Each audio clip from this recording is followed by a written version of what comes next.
원수와 가시는 내 속에 있는 육신의 소욕과 죄를 보여줘요. 그런 죄들이 원수와 가시를 끌어들이는 거예요.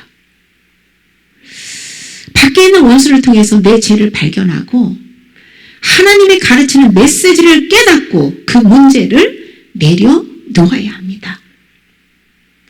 타락한 정욕과 죄성에 지배받은 마음과 행실을 회개하면 원수와 가시를 대하는 마음이 달라지게 되고요. 그렇게 될 때는 더 이상 그 원수도 가시도 사라지게 되는 거예요.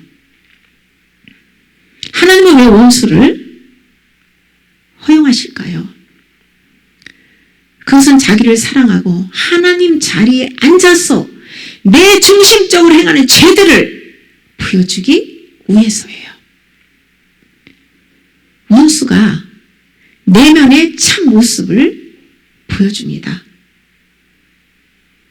원수가 내 중심적인지 하나님께 속한 사람인지를 보여줍니다. 내 속에 불순한 마음들, 불순한 동기들, 내 속사람을 원수가 보여주기도 하고요. 그래서 원수와 가시가 내가 주인 삼은 모든 것들을 내려놓도록 절망 가운데를 인도해서 하나님의 뜻을 성취시켜줍니다. 왜 주님께서 집안 식구를 원수라고 하시고 그 원수를 사랑하라고 하셨을까요? 속에 감추어진 죄를 드러내서 회개시키기 위해서예요. 가장 가까운 사람이 내 감추어진 자아를 폭로시켜 주잖아요. 죄성을 자극하고 본성을 드러내주기 때문에 주님께서도 내 집안 식구가 왼순이라 하고 말씀하신 거예요. 원수는 우리의 속사람을 보여주는 거울이에요. 눈이 열려서 자신을 보게 되면 대적하는 원수는 바로 내 속 안에 있다는 것을 알게 돼요. 원수와 가시가 바로 나의 모습임을 깨닫게 해줍니다. 원수를 통해서 자아를 깨닫고 회개하고 낮아지면 그의 임무는 완수했기 때문에 더 이상 괴롭힘 당하지 않습니다. 그 원수가 곁을 떠나거나 아니면 서로가 관계가 더 아름답게 회복이 되죠. 저에게도 지금까지 살면서 가까이에 그 원수들이 있었고 또 떠나기도 했죠. 그런데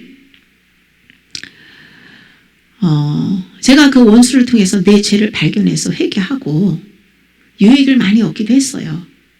또 반면에 내 마음이 교만해가지고 상대의 탓으로 돌리고 상처를 주고 떠나보내기도 했어요. 그래서 그 후에 제가 바로 나의 죄를 깨닫고 인정하면서 내가 그들의 연약함을 사랑으로 온전히 끌어안고 잘 해주지 못한 것을 정말 후회하고 회개를 하는 시간들도 많이 있었어요. 우리는 뒤에 가서 후회하지 말고 지금 열심히 원수를 통해서 내 죄를 깨닫고 회개하고 그 원수를 사랑합시다. 네. 주님은 원수를 사랑하라고 하세요. 이것은 자기를 부인하고 하나님의 뜻에 굴복한 사람만 이행할 수 있는 병명이에요. 원수를 사랑하는 것은 겸손하게 자기를 버리고 주님을 사랑하고 주님의 뜻을 기뻐하는 사람이 행할 수 있습니다. 주님을 사랑하는 만큼 주님을 기쁘시게 해드리는 만큼 우리는 원수도 사랑할 수 있어요. 원수와 가시는 교만한 마음을 낮추고 주님의 뜻에 무릎 꿇게 만듭니다. 우리가 원수와 가시를 피하여 도망하지 말고 있는 자리에서 겸손하게 주님의 뜻에 순종한다면 주님의 뜻을 우리가 이루고 있는 거예요. 사실 원수가 큰 자아를 드러내주기도 하지만 속에 감추어진 세밀한 자아는 말씀의 빛이 드러내줍니다.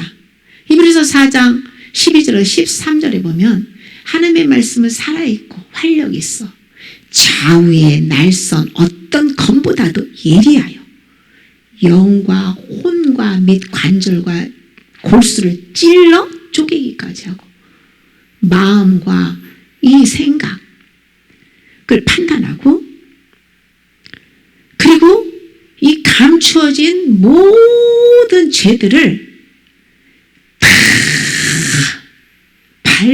드러내서 발가벗은 것 같이 완전히 하나님 앞에서 다 드러낸다는 거예요. 그러니까 완전 100% 드러내서 인정하고 받아들이고 회개한 영혼이 예수님의 신부가 될 수 있는 거예요. 그러니까 그것을 내 속의 원수 같은 죄들을 드러내주는 것이 사람이나 사물이나 모든 것을 하나님이 도구로 사용하시기도 하지만 더 세밀하게 내면을 밝게 비춰서 발가벗은 것처럼 죄를 깨닫게 하고 드러내서 회개시키는 것은 말씀의 빛이. 원수와 가시가 죄와 약점을 드러내주는데 말씀을 모른다. 그러면 원수와 가시를 통해 자신의 죄를 깨닫고 회개할 수가 없지요. 그러므로 뿌리 박힌 죄성과 타락한 정욕을 깨닫고 회개하기 위해서는 말씀의 빛을 꾸준히 받는 것이 중요해요. 그래서 소리내서 말씀 매일매일 많이 먹어야 돼요. 꿈에서 어떤 이 귀신 들린 자매가 이렇게 저를 자꾸 주시하고 괴롭히려고 하고 그래서 제가 계속 경계를 하다가 나중에는 그 자매를 꼭 끌어안고 제가 펑펑 울었어요. 그러니까 그 자매에게 역사했던 귀신이 샥 이렇게 떠나가는 그런 그림을 봤어요. 그러니까 대적자, 원수, 가시 같은 그런 사람들에게는 마귀가 역사하는데요. 그 마귀를 쫓아내는 비결이 회개뿐만 아니라 긍휼과 사랑으로 끌어안는 것이에요.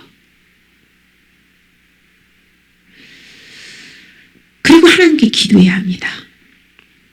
시편 56편 9절에 내가 아뢰는 날에 내 원수들이 물러가려니 이것으로 하나님이 내 편이심을 내가 아나이다. 내가 아뢰을 때 우리의 대적 원수와 가시를 통해 눈에 보이지 않게 공격하는 존재는 마귀잖아요. 그런데 하나님께 구체적으로 그 모든 문제를 하나님 앞에 아뢰을 때에 하나님께서 원수를 물리쳐 주신다는 것이죠. 그런데 마귀는 순간적으로 떠나가는 것도 있지만은 그 많은 시간이 지난 후에 물러가는 경우도 있어요. 우리가 연단을 받는 데는 시간이 좀 많이 걸리잖아요. 요셉이 종으로 팔려가서 발에 그 착고를 차고 몸에 쇠사슬에 매었을 때에 주신 그 말씀이요. 시편 105편 19절에 이 말씀을 통해서 우리가 이해할 수 있는데요. 여호와의 말씀이 응할 때까지라 그의 말씀이 그를 단련하였도다. 말씀으로 연단받고 말씀의 빛을 받고 죄를 회개해야만 주님께서 원수를 완전히 물리쳐 주시는 거예요.